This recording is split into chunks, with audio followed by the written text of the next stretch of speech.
Welcome to the Success in Africa podcast with Dr. Modupe, your weekly dose of leadership vitamins to make you successful in Africa. Hello, and welcome to the Success in Africa podcast, episode 25. My name is Dr. Modupe Taylor Pierce, and I am a scholar and practitioner of leadership and organizational development.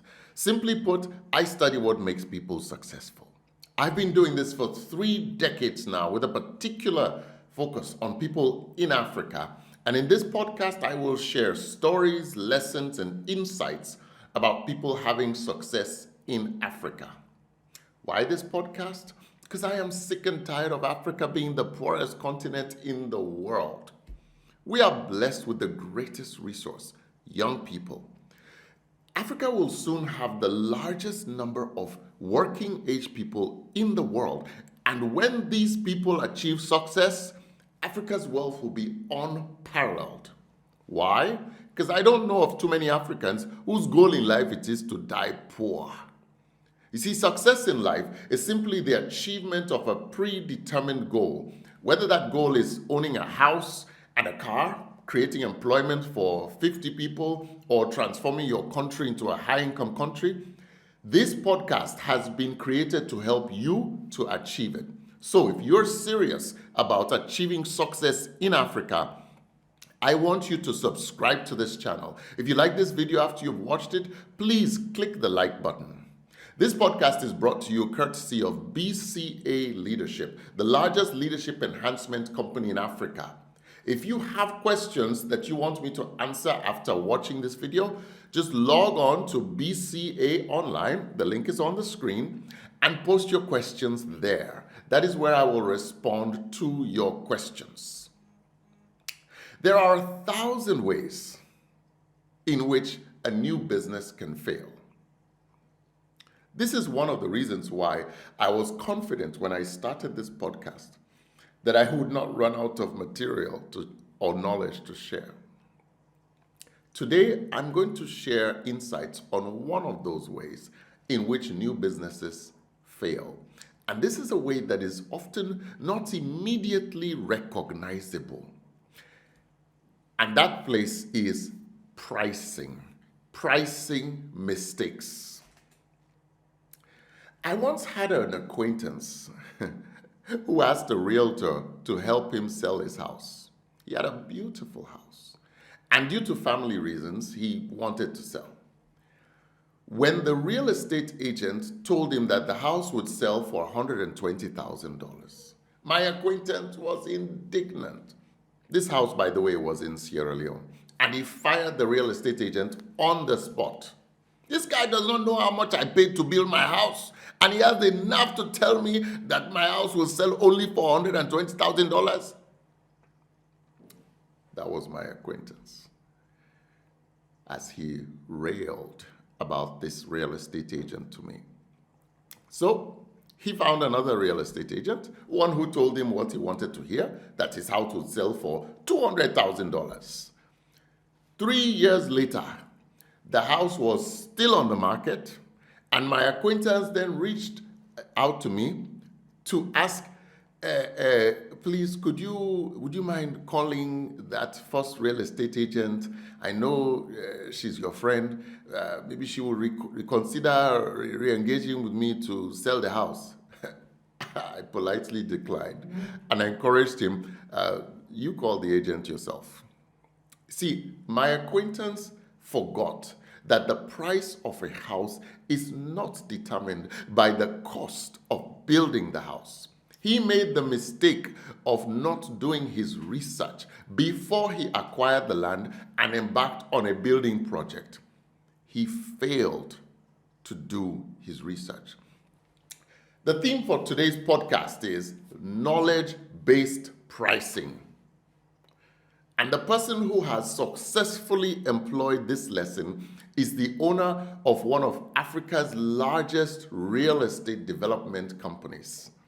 This company is called TAF Africa Global, and the owner is Mr. Mustapha Njie, although most people just call him TAF. You see, Mr. Njie is the founder and majority owner of this company, and it's a company that he built himself. The company today has mini cities, real estate development projects in the Gambia, in Nigeria, and in Sierra Leone. And when I say mini cities, I mean mini cities. These are projects where the number of houses is over 5,000 houses in these areas. How did a Gambian carpenter who did not do university education become the owner of one of Africa's fastest growing real estate development companies?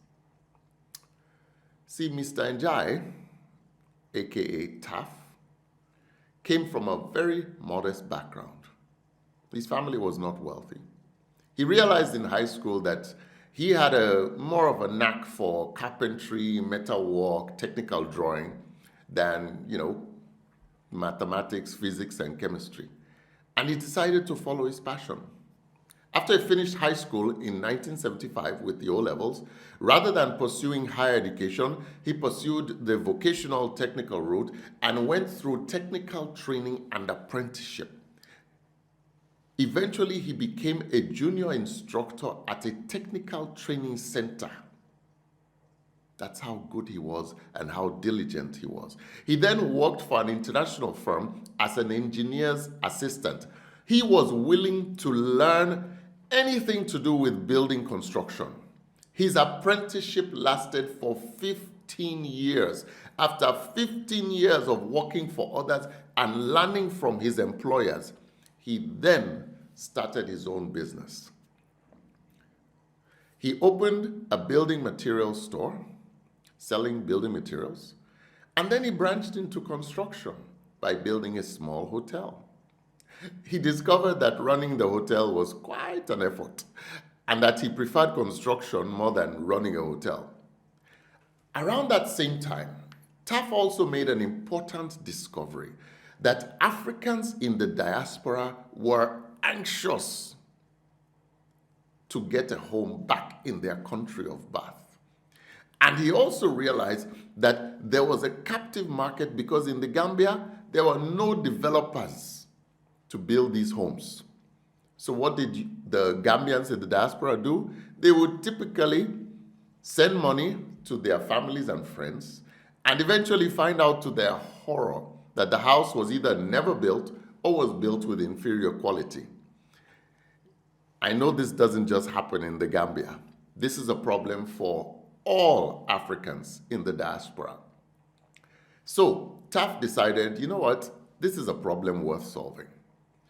Now, however, just to take on the task of building a real estate development, he made sure he first did extensive research to find out what types of houses the Gambian diaspora wanted, what features they needed to have, what locations would be acceptable to them, what price point they would be willing to pay, and under what payment terms that they could make those price points.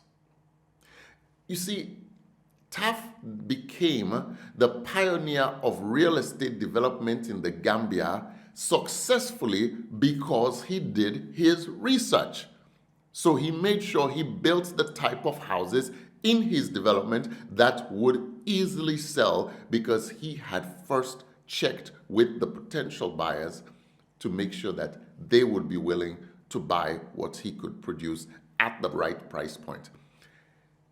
After his first few successful projects, it became obvious to Taf that Gambia was too small for him. So he started looking elsewhere because he had a vision to build 1 million homes.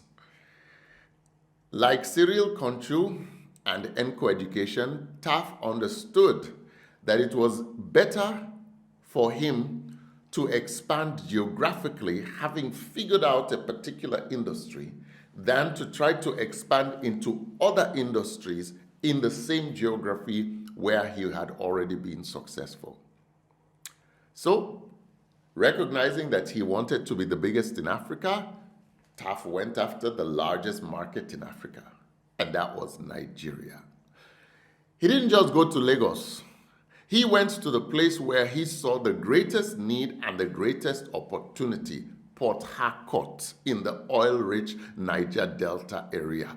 This place has a population of over 3.5 million people, this city. Why Port Harcourt? Because Taft understood that this was where the money of Nigeria really is, the place where oil is mined. There was a huge housing need for big companies, as well as diaspora, and a lack of supply. So Taft did his research with his colleagues. They identified, quantified the need. They engaged with partners in Nigeria, and they took the risk of starting.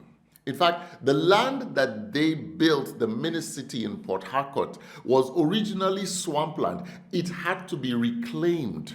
It was a huge project, and it was successful. Once again, because he did his research. Today, Greater Taft City in Port Harcourt contains 20,000 homes. Think about that, 20,000 homes. I'm not sure I can even imagine it myself. Taft brought together builders and artisans from Nigeria, from Senegal, and the Gambia to build this mini city. As a construction expert and an artisan himself, he was, and he, in fact, even today, he still remains intimately involved in the design and the construction of the houses. He is fanatical about quality and is proud of the fact that the value of the homes that he built appreciates so significantly within the first 3 years of construction that some people have bought homes in tough cities and seen 60 to 80 to 100% appreciation in their home value within the first 3 years. See, building mini cities like Taft has done would not have been possible or successful if he had not first done his research to find out the kind of homes that the potential customers would be willing to buy, the prices they would be willing to pay, and the payment terms that they would be willing to abide by. This is a key feature in Taft's business success. You see, when he came to Sierra Leone almost a year and a half ago, Taft conducted extensive research, again, among Sierra Leoneans in the diaspora before choosing his ideal location and the design of the Taft City there. In Sierra Leone, the Taft City will have 5,000 homes when fully constructed, and he's already started selling the homes, even before they have been fully constructed.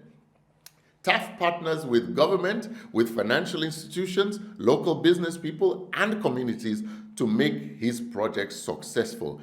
He's proud of the fact that he does not have to bribe any governments. Why? Because he comes in with such compelling projects that they are politically desirable, that he gets the favorable attention at the highest levels of political office before his projects commence. So he doesn't have to bend to corruption, and also because this is one of his values. He believes in honest work. So, in fact, the mantra that Taft has is one he borrowed from Mandela, and that is, it always seems impossible until it's done. It always seems impossible until it's done. You see, Taft himself is very disciplined. He's a self-disciplined person. He's fastidious about his health, his exercise, rest, learning, research, relationship building, and even managing expenses. He's not shy about taking risks, but he doesn't take risks without careful thought. He works hard and he encourages his employees to grow. In fact, one of the things he's most proud of is the fact that many of his former employees have gone on to start their own businesses and construction companies. He considers that a badge of honor for him to have a large alumni that are successful in their own endeavors. His second favorite saying, after the Mandela one, and this is one he repeats to his team all the time. He says, there is no shortcut to success. You have to be willing to work hard and be honest. I have little doubt that Taft's vision of building 1 million homes in Africa will be realized very soon. So notice what he did. He made sure that he engaged in knowledge-based pricing. He did not assume he knew what the price was. He asked. He did his research. He did not fall into the same trap that my acquaintance has fallen into and just went ahead and built something and then assumed that people would be willing to pay for that thing that he had built at a price that was over his cost. He first got to understand the market, understand the price point that they will be willing to pay and for what they would be willing to pay before he actually designed and built the product such that these products are now flying off the shelves, literally, because he's selling houses and they haven't even been fully constructed. There's a lesson there to be learned for us. Knowledge-based pricing. Knowledge-based pricing. This brings us to the end of today's podcast. I hope you have learned something about the importance of doing your research to get your pricing right in your new business from the journey of Mr. Mustapha Njie, also known as TAF. Thank you for listening. Don't forget to subscribe and like this video. Tell your friends about it because together we can transform our beloved continent. See you next week. Tomorrow belongs to those people who prepare for it today. See you next week.